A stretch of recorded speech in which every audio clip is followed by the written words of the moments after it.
Wow, it's like that gambling breakfast. That's just five organizations. We got through a lot of evolution.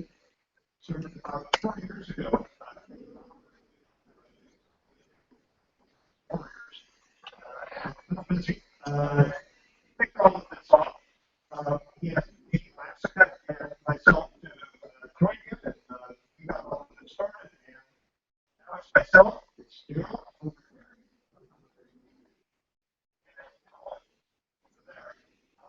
With these, because we want an opportunity to meet people, to facilitate and do some connecting, and to give people in the East Bay an opportunity to participate in an event like this without having to go across the bay.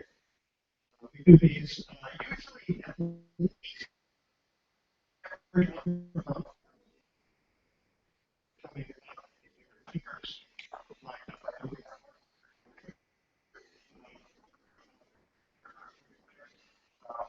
Now, that started a company called influencers. So I'm sure exactly what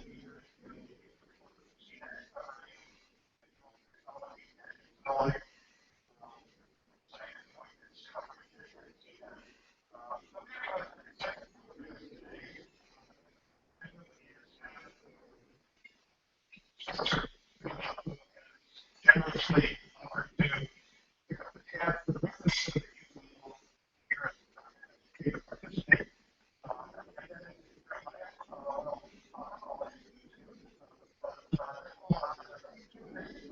Jeremiah.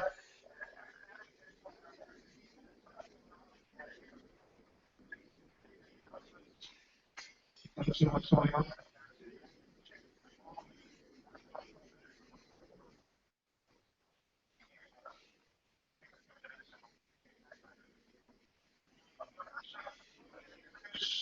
The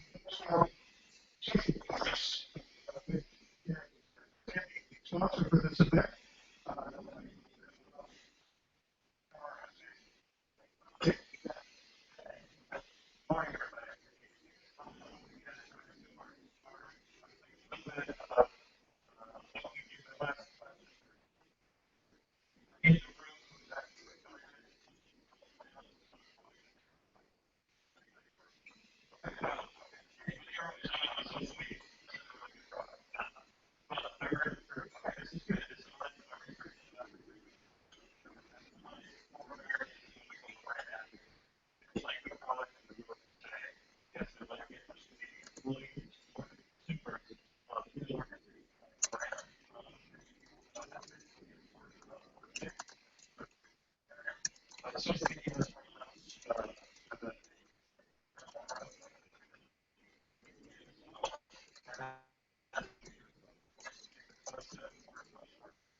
this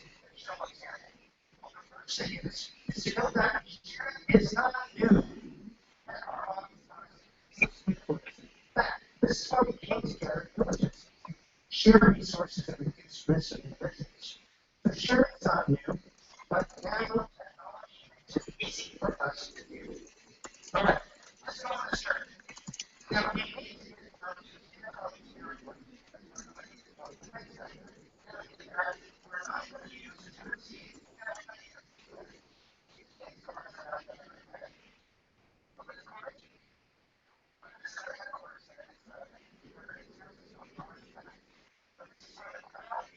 like sanitation, traditional accident.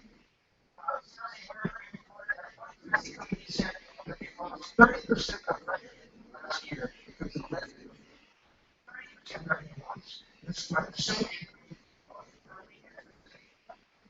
Now, when we get to Santa Claus, we don't need to go through TSA or United Airlines. Instead, we can use the arm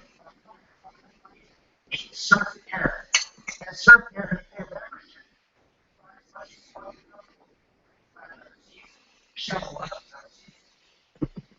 Now, as we get out of LA, we actually skip going to the stay there. Yes, somebody else's home.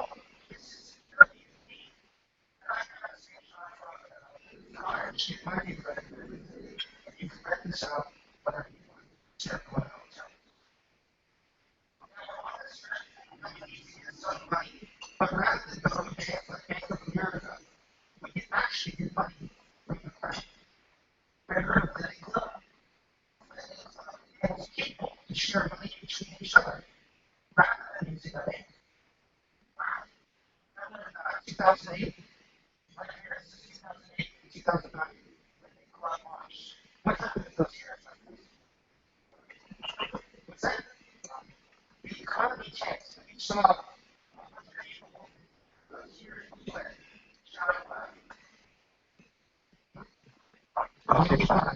Howard's at 99% down with the 100%. What is this? This is 99%. We're celebrating each other. Get the trend.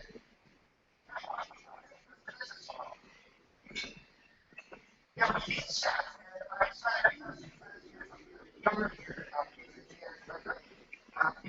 They actually are a collaborative group that enables you to have PR professionals instead of hiring full-time. And this is also an example of our yes. We need to hire workers on demand. So this on-demand service is an opportunity for you to talk to the crowd, rather than hire full-time people. Now, Michelle and I are doing well, but we want to go to eat, but instead of going to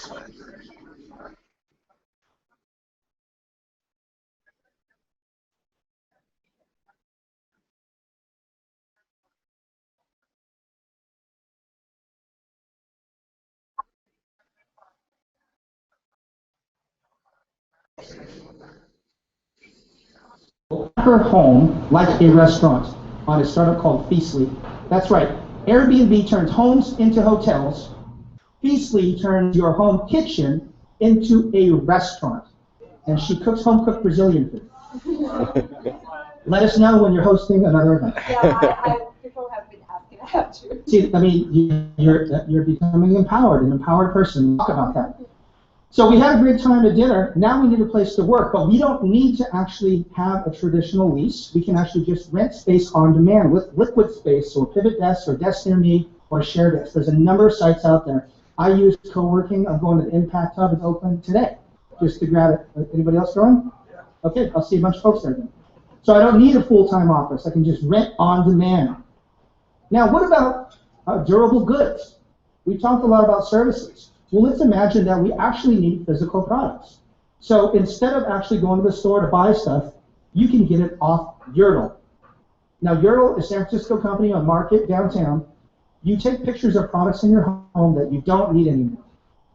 And after you've taken those pictures, you get assigned points. And you can go to this website and get anything from, and they use Facebook, and you can go to their homes or they can be shipped to you, and you can get those products. for free. What's there? Well, we have a PlayStation 2, a computer monitor, a bicycle. Anything that's sitting around people's garages or the storage units, those can be picked up for free instead of buying it. Now lastly, if you don't have those goods, you can also make them. So the maker movement is part of this whole economy. And it means people can create their own goods. How important is this? The United States government is backing it. The United States government, the White House, announced its first ever maker fair. And they're going to be promoting people who create, innovate, design, and produce on American soil right here in this own space. So the maker movement, and you've heard of the maker fair, right, which just happened in the Bay Area. These are all examples of people creating their own goods. So we went through that example, and Shell and I traversed the world, and we used all of the services from the crowd. But let's put some numbers behind it. So UC Berkeley did a study, and they're the leaders in the sharing of cars research, that if a properly shared car, and by the way, most cars are idle 90 to 95% of the time. These are the stats that I tend to see. If one car is shared properly, it reduces the need for 9 cars off the road. Now, Forbes magazine says the average price of a car is $30,000. So for an auto manufacturer, that's $270,000 loss. But don't stop there. What about banks who fund that? That's going to be way over that. It's going to be $400,000 of loans in that. Plus services, dealerships, car washes, parking lots, bridge tolls, and even resale. I could probably draw up a financial argument that says one properly shared car can have $1 million ecosystem impact. Now that's one car. What about 100 cars? What about 100,000 cars? What about 100 million cars? And that's just one category. So the question that I started this section was, is this business disruption? What do you think? I heard a lot of yeses, and I agree too. It is absolutely business disruption because the people are getting what they need from each other, and this means that people are empowered. People are empowered to create. People are even without you. There's a lot of business folks here. I either work at a business, or you serve businesses, or you're a consultant. Nearly everybody I met is somehow involved in business. So the question is, what do companies do when people get what they need from each other? And I'm excited to present to you a solution. And this is called the collaborative economy value chain. And this is a vision that I had when I was an altimeter, and I've started to build my company around it, and many of the companies that are in the council that I run are going through this process to understand this. And let's take that complicated topic and turn it into 3 simple steps on what corporations can do. So you know that companies have products. Those are physical things that they make. Or a company might offer services. And then the third thing is marketplaces.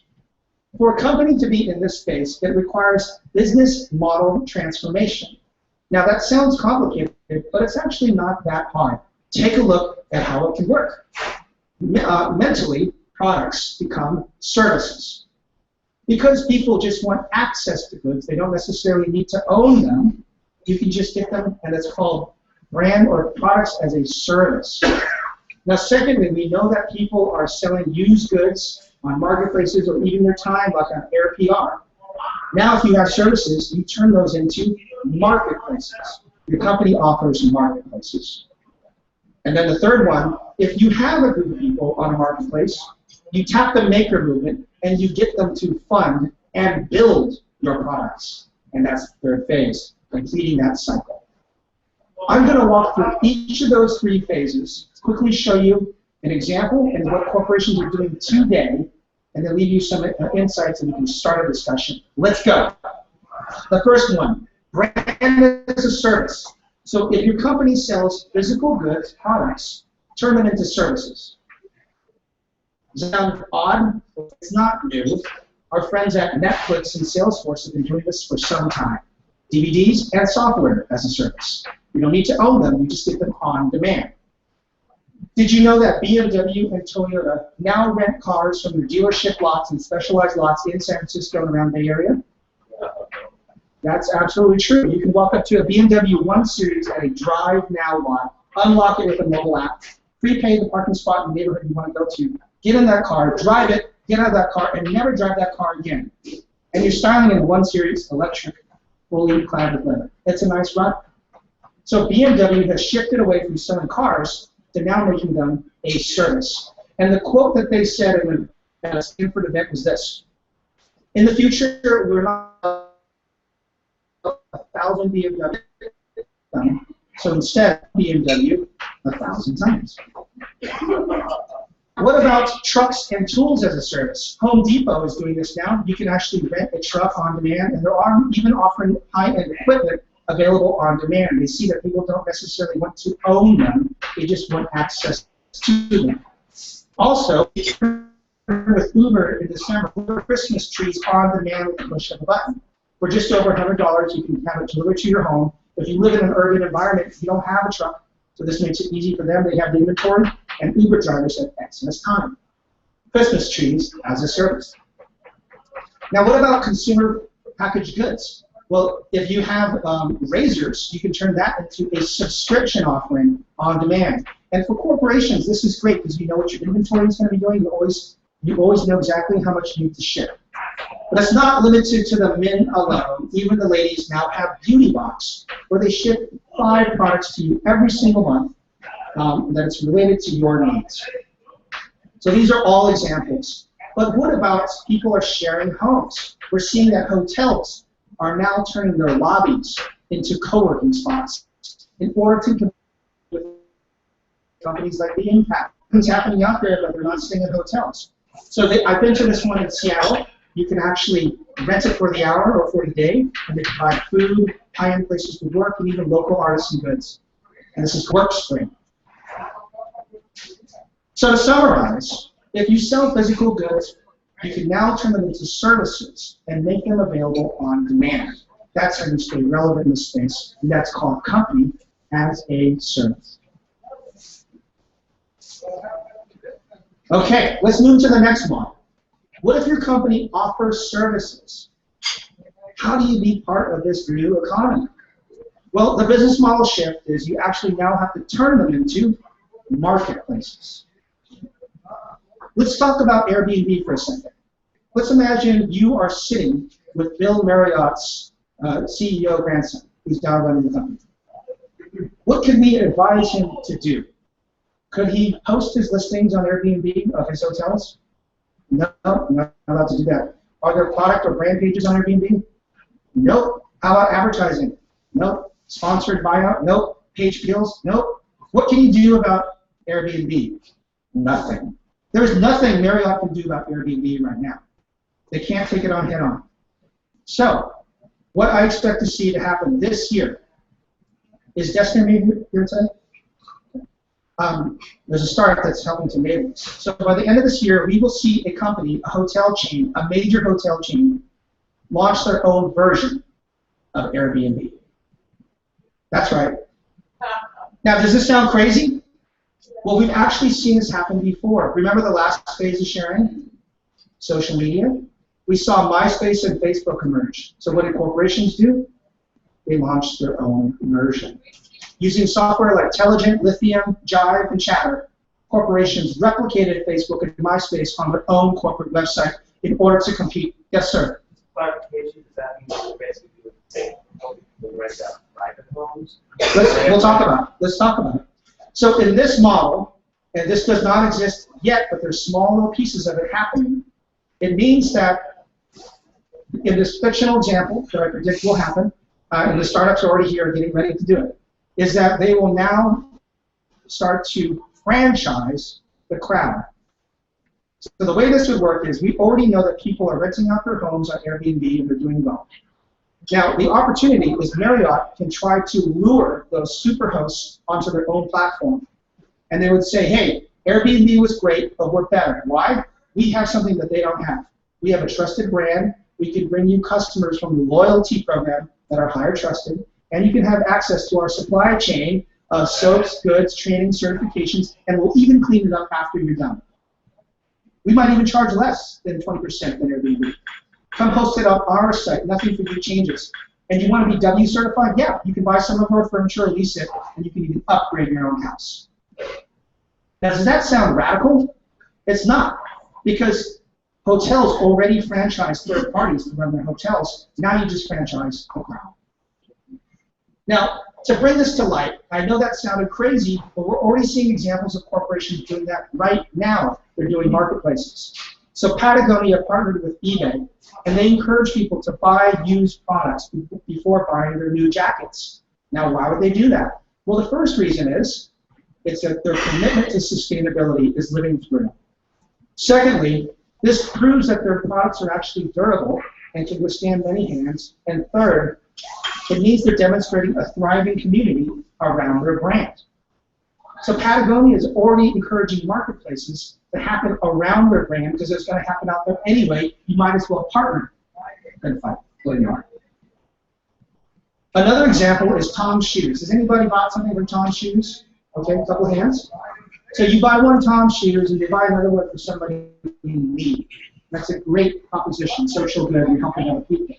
What they recently did in December is launch their new marketplace platform, and they're encouraging people who are also creating socially conscious and socially good products to resell them on their own platform.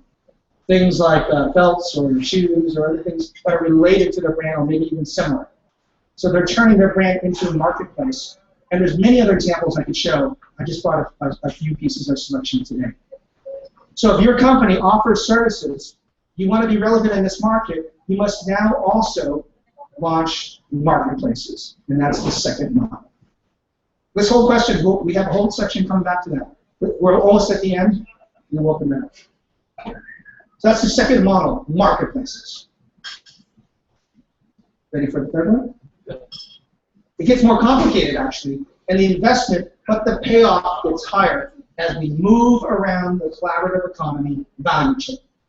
Just to recap our journey, products become services on demand and subscription. Then we see marketplaces launch. And then 3, now we tap the crowd to actually build our products with us. And we call this a platform model. Now, what's a platform? It's not new. Every single software and tech company has those. Apple's is called iTunes. Google's has their Android platform. Microsoft has their developer platform. This is actually a very common thing we find in software. Now we're going to see it happen in the physical world. The last phase was media and ideas and software. The next phase is the physical world. Now it requires us to think about the code word. And the code word is something we already know. It's in the word collaboration. But let's imagine that the crowd can now augment, enhance, supplant, and be part of every single department in your company. Take a look at this model. We'll take the code word and we'll put it in front of every single business function. Get ready. Co-funding, co-designing, co-developing, co-producing, co-delivering, co-storing, and even co-marketing your product. The crowd can now enhance every single business function in your company. Let me show you some examples of how this is happening right now. It's already gone. The first one, have you heard of Kickstarter? A lot of you raised your hands. So that's happening independently out in the wild. People, the crowd, is determining which product should be made and funding it. This watch, this could have happened in Samsung, or this should have happened in Nike, but it's happening out in the wild. Well, what could a corporation do? Well, believe it or not, some corporations are encouraging crowdfunding in order to capture new customers. Did you know you can now crowdfund U-Haul trucks? Meet U-Haul's Investor Club. This has been going on for a few years, surprisingly. And you can invest in these trucks and you get a dividend every quarter. But now, why would a company do this? Well, there's 2 reasons. One, U-Haul can get better rates and terms and deals because they can set the deal rather than going to a bank. And number 2, this is the highest form of loyalty. Now, we often say that word-of-mouth marketing or repeat sales is the highest form of loyalty. That's not the highest form of loyalty. The highest form of loyalty is crowdfunding because that means shared destiny. Crowdfunding is the highest form of loyalty. It's shared destiny. They're in it with you for the long haul.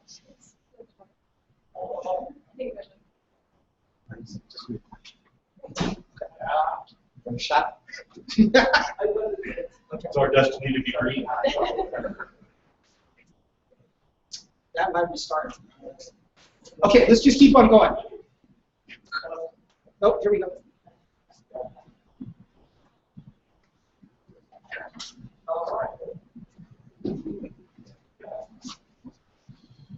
Question.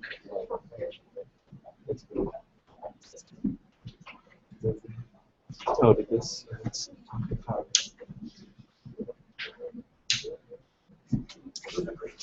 Let's keep on going.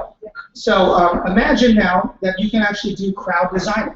So have you heard of Nike ID, where you can design your shoe the way that you want? That's an example of how corporations are tapping the crowd to actually design your products. So now we can see that companies are enabling the crowd to become part of that.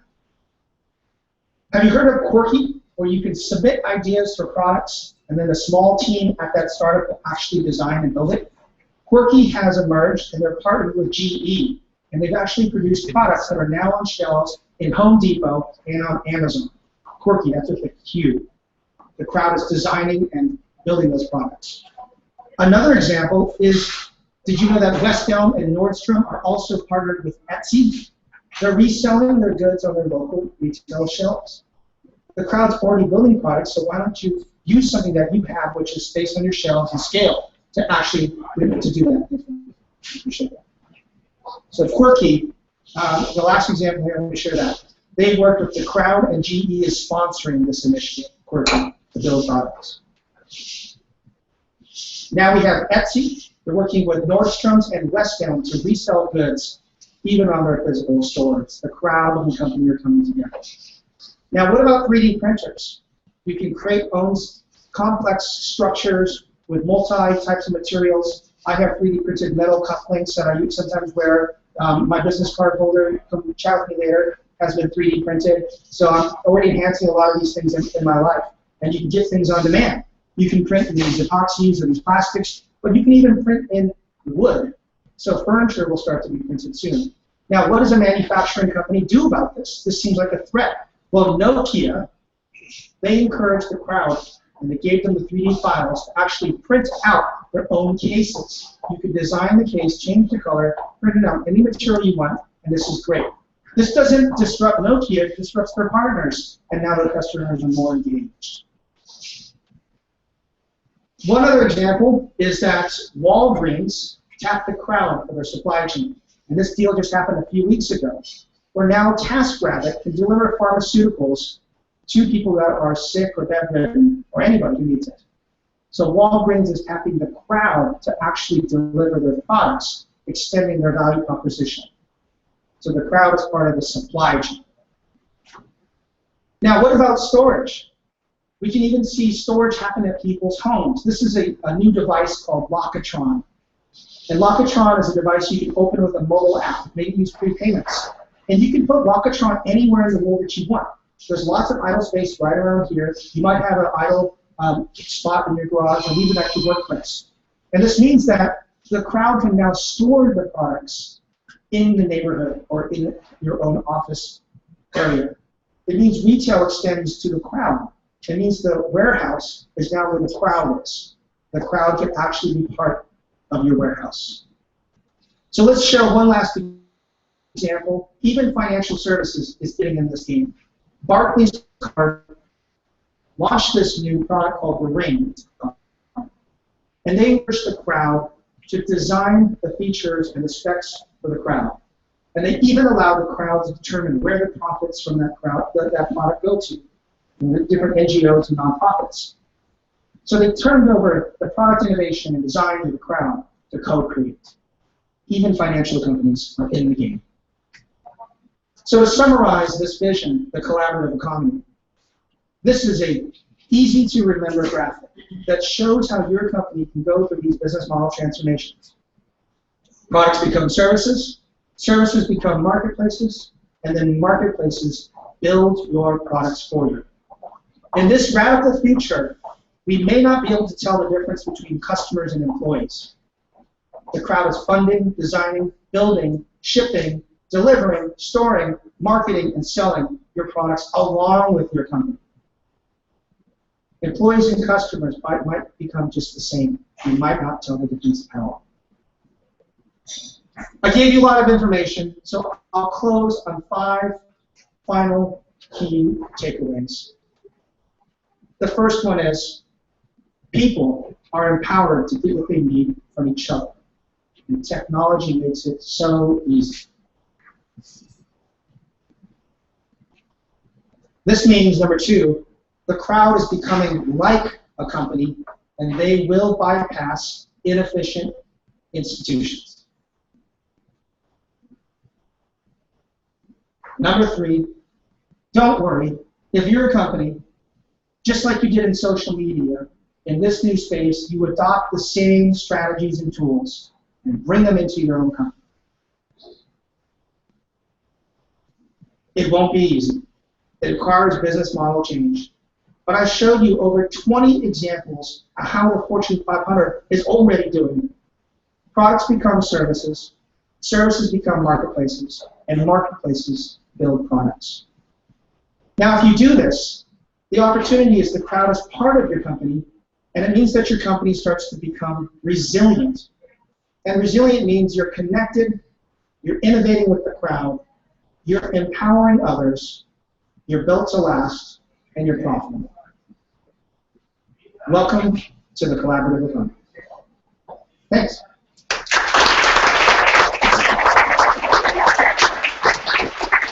Okay, let's open it up to questions. Rebecca. I guess my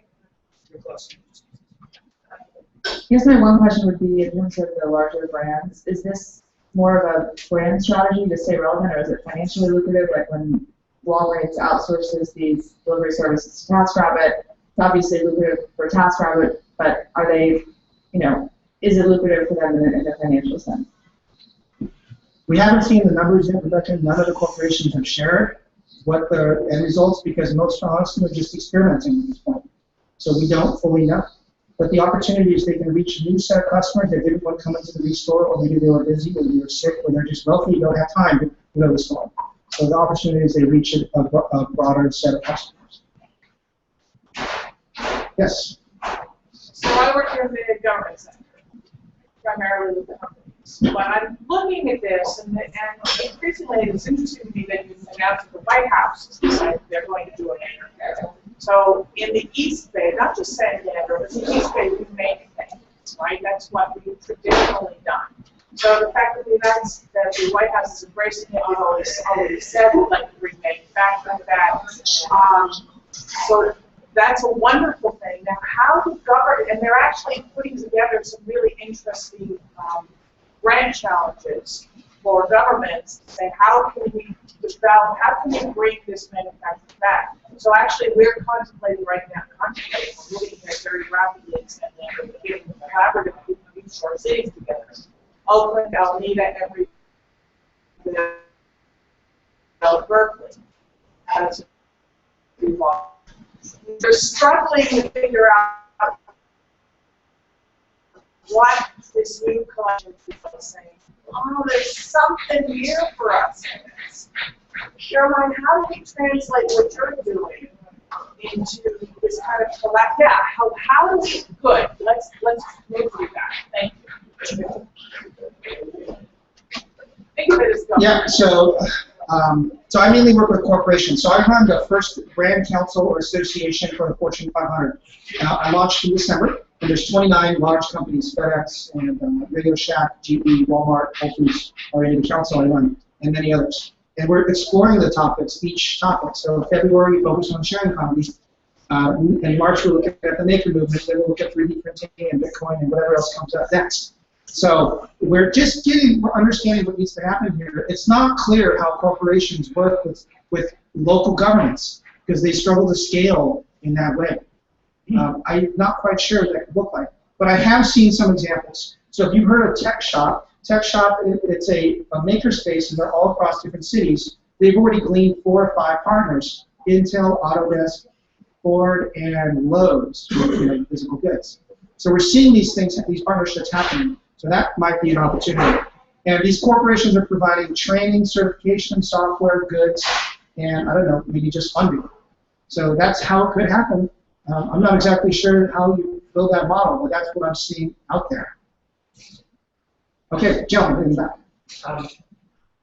One of the things I'm curious about is what crowdfunding opportunities there are in even slower moving industries than retailers and like consumer facing companies, but there must be some really old fashioned industries that are right. Yeah, crowdfunding right now, we're seeing a lot of pickup on consumer electronics and then media and arts. But now we're starting to see it for other, everything can be used.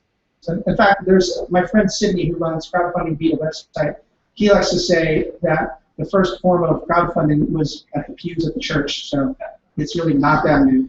It's just enabled by technology. So any company can start to use this. I saw this morning that there's even crowdfunding for exotic cars. So I'm seeing it in every possible way. Yes, thank you for the engagement. Oh, of course. Great presentation. I used to work part again brand. One of the things that we struggled with was how do we actually innovate inside the company. And I think the innovative step is the part. There's so many partners that you just plug in, plug in, and see. I feel like the most innovative companies are the ones that do it themselves, and that's the challenge for every company. Who's the guy or the woman that leads the business, creates the new disruptive model with the product involved, those partnering, which only task as an issue. You have a model that can help people inside the company understand this. How does that work? How do you guys create it? So right now, most corporations are moving to outside-in innovation. You know, P&G was one of the leaders, right? There's struggle. Yeah. So outside-in innovation is where we're seeing most of this happen. So the corporations are sponsoring these innovations, like what we looked at Quirky and we looked at Etsy. So they're sponsoring because, so here's what the crowd is good at. The crowd is good at variability, creativity, and flexibility. Here's what corporations are great at. A trusted brand mark, scale, and resources. Can we take the best of both worlds and put them together? So that is exactly how we're seeing it. And this is why this model, the platform model, will need to be the mature model. IBM's been doing it for decades. Their developer platform, they design specs for the platform, the IBM software. And they tell the developers, here's the APIs that you can plug into. Take it a physical manifestation of that. The corporations say, here's the type of products that we need, enhance or build something in these types of specs. So take what we've learned from software and social media and apply it to the physical world. For the last 10 years of my career, I've been focused on social media business. And I'm done with that because I've seen a lot of that and started to mature. And I'm taking everything that we learned and I'm translating it to the physical world. There's a direct parallel. So everything we saw in social and software is going to happen on the physical world. Hope that helps. Yes? So I saw a lot of examples for the B2C. How does this model fit onto a B2B? How does this fit on a B2B? Yes, so we see that there is office space sharing that's starting to happen, and we're seeing new enterprise software apps emerge.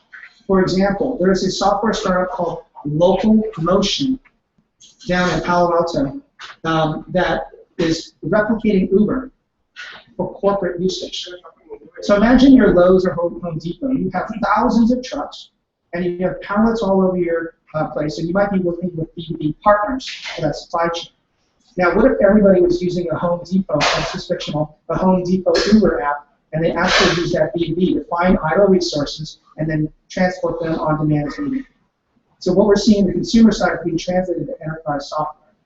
There's another startup, I wish they were here today, in San Francisco, called Desk Near Me, where they're building collaborative platforms for businesses to share their desks with each other and even marketplaces. So we're starting to see the same software emerge on the B2B side, but most starts with B2C. AirPR would be B2B as well. Yeah, AirPR is B2B. So you want to tell a little bit about how that works, B2B? Yeah. So AirPR, just to be clear is it has two products. So the first is the marketplace we launched about 2 years ago.